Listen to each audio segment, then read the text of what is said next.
The Bible clearly states that justice should be a defining part of who we are. It's our mark on the world. Everywhere we go, we bring justice with us. It should be the church that takes the lead. Welcome to the Sebcast, the place where we turn our beloved stories on their heads, where we look at what history might have overlooked and where we discover anew and grow together. If you look at history, you see it repeatedly. Faith-based movements have often been at the core of major social reforms, especially in modern history. Think of the 19th century, the abolition of the slave trade, the reform of child labor laws and universal suffrage were all initiatives that in many cases were started by Christians. Even more recently, in the 1950s and 60s in America, the most significant social changes came from the civil rights movement led by Martin Luther King Jr. When he stood up to speak of his dreams, he held the Bible in one hand and the American Constitution in the other.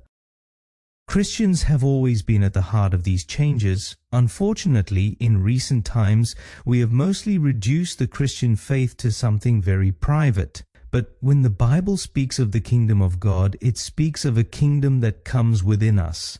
And it must be that when you or I move close to someone, the kingdom of God also moves closer. People should experience something of the kingdom as we move closer to them. But if we withdraw from the world, if we say the world is imperfect, dirty, we must crawl back into our bunkers, and our version of mission is to occasionally throw a John 3:16 grenade or fire a John 10:10 bullet through a shooting slot, then we don't bring the kingdom. Then we don't come close to people. Our calling is to be within communities, within culture. When you read the Bible and ask, "Who is my neighbor?" and you read Amos 5, where God says, I despise your religious festivals. Away with your offerings. Let justice flow like water, and righteousness like a never-failing stream. That is to be on God's side, where justice and righteousness flow.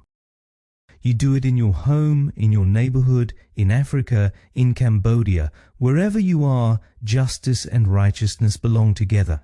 We cannot individualize this faith and make it just a vertical personal relationship with Jesus without also loving the world horizontally for brothers and sisters who have nothing. That is faith. To care for them, to make sure we make a difference, and to refuse to privatize our faith like a company that only makes a profit. Heaven is here, and we need to live it out here on earth. We do this through our network here in the SA congregation.